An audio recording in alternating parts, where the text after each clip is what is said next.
Welcome back to another edition of Try to Disagree, where we try to disagree about something controversial in triathlon. Oh yes, and today's controversial statement is bike skills are not needed in triathlon. Wow, yeah, I mean, I think there is a growing trend that you can do all your training indoors on a turbo where you can't fall off, and that'll suffice to get you ready for a triathlon. But is that true?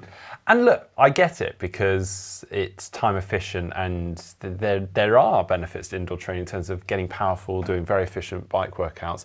But I think we're probably on the same side here in terms of we both enjoy riding a bike. We like to be fairly skillful at riding a bike and probably see benefits to that.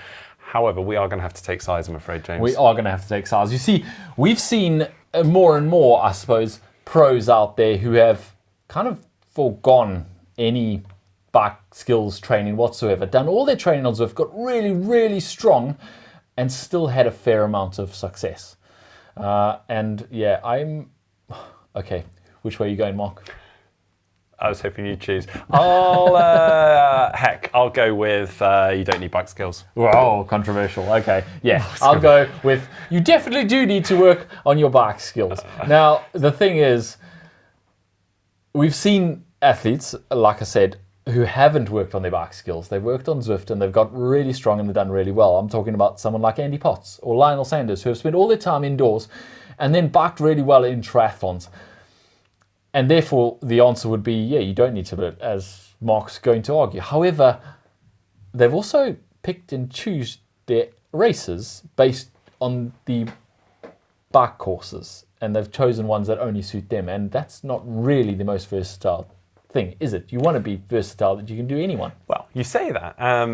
I'd say, unfortunately for the sport, a lot of the courses are going down that route of being relatively flat, straight. This is another debate entirely. It's another debate entirely, which we could discuss another day, and I'll agree it's maybe not a great route, but it does mean that actually it does lend itself to those athletes who maybe don't have as many skills. And look, I don't want to point a finger, but Lionel Sanders often comes up as an example in this because he is renowned for doing pretty much a majority of his training indoors, and he's a fantastic athlete, but it is evident when he's out on the road, he maybe hasn't got as great skills as someone like Jan Frodeno. But performance-wise, he's incredible and very impressive. And it's clearly worked. And for many others, like an Andy Potts and many others. But, you know, I mean, it's the whole, what's that Pirelli advert? Power without control is nothing. Like Lionel's got all the power in the world. If he then had the control to use it, he'd go through even the few corners they have on these boring courses that are coming up more and more, even better than he does, and he would lose less time. And also he'd be safer because he's able to deal with any kind of crisis that might happen, any rabbits running across the road or whatever it might be. Better if you've worked on your bike skills. Yeah, but maybe he wouldn't have as much power because he'd wasted time training outdoors and it hadn't been quite as specific or as efficient in terms of the training hours that he spent working on that. Lucy Charles-Barclay, another great example, just won the Ironman World Championships. She said she did one ride outside during 2023. Okay, but look at your examples. You've got Lionel Sanders and Lucy Charles-Barclay. Lionel Sanders, who chose not to go to Nice last year when the Ironman World Champs were there, because of the bike course. And Lucy Charles-Barclay has also already announced that this year she's going to focus on the T100 and not go to the Ironman World Champs in Nice. So they are literally passing up opportunities to win Ironman World Championships because they are choosing to spend more of their time training on Zwift.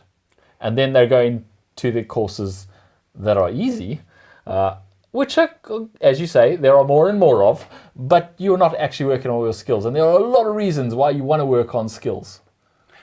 And you've got me there to a degree. However, we're talking about pro athletes here who are dictated by the calendar and needing to go to these certain events. The audience we're talking to right now can choose a majority of the events that they go to, bar the Ironman World Championships, obviously.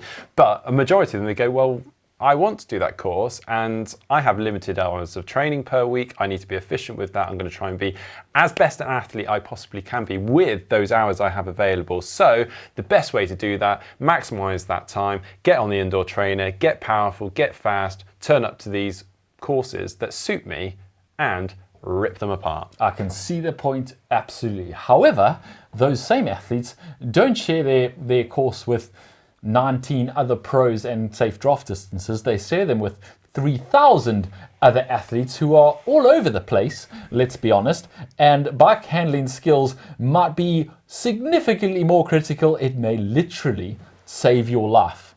And it'll probably make you faster. If you are able to whip and whiz around all the other athletes comfortably, confidently, you'll be able to go a little bit faster, you'll be able to worry a little bit less, be less anxious, and you will actually be faster, despite the fact that you maybe spent a little bit less time on Zwift at your FTP doing the training.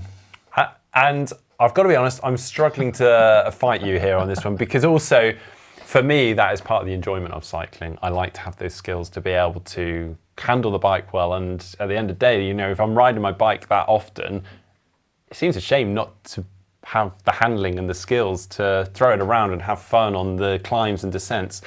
But in this debate around triathlon, the indoor training is serving its purpose. They're getting strong, and the results showing for that.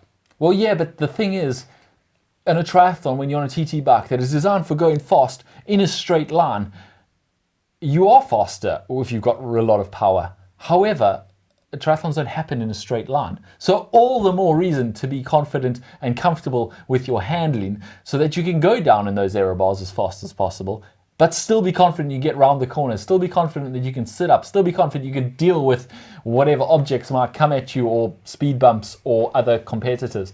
And that you can only really practice when you're out in the real world and you do actual bike handling skills. Now, a lot of people will turn around and go, but I can't do it because it's not safe, the roads around me aren't safe, etc., etc. I can't work on my skills.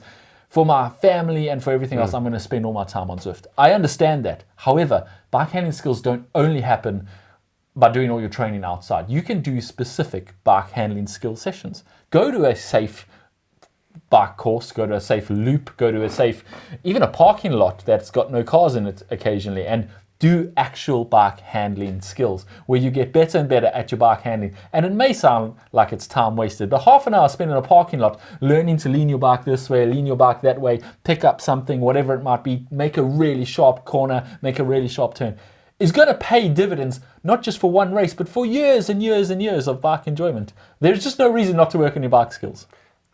As I said, this was always going to be a tough argument and tough debate, and I hear you, and I agree. And I guess this is where it comes down to, is the limited time that these athletes have available, and it's trying to see the benefit and trade-off. And all right, if you go out for a long ride, there will be a significant portion of that long, steady ride that you're probably freewheeling and all sorts, and actually you can condense that in an indoor training session and get the same benefit from 3/4 the length, maybe even less in some instances, depending on where you're riding. And I guess that's what it comes down to for a lot of these people with limited time. They've got family and all sorts going on, or just, as you've said, road safety, the conditions, traffic, that to factor in. But I personally would agree with you. A little bit of time spent on bike skills, you'll see a huge, huge benefit from in the long run. I think as you get your bike handling skills better and better, you get more and more confident, and you can actually, your world of cycling opens up a little bit more. You can go out on a mountain bike, you go out on a gravel bike, and those handling skills will translate into your triathlon bike. And it doesn't actually, not having those bike skills or working on those bike skills doesn't mean that now you must go outside more often.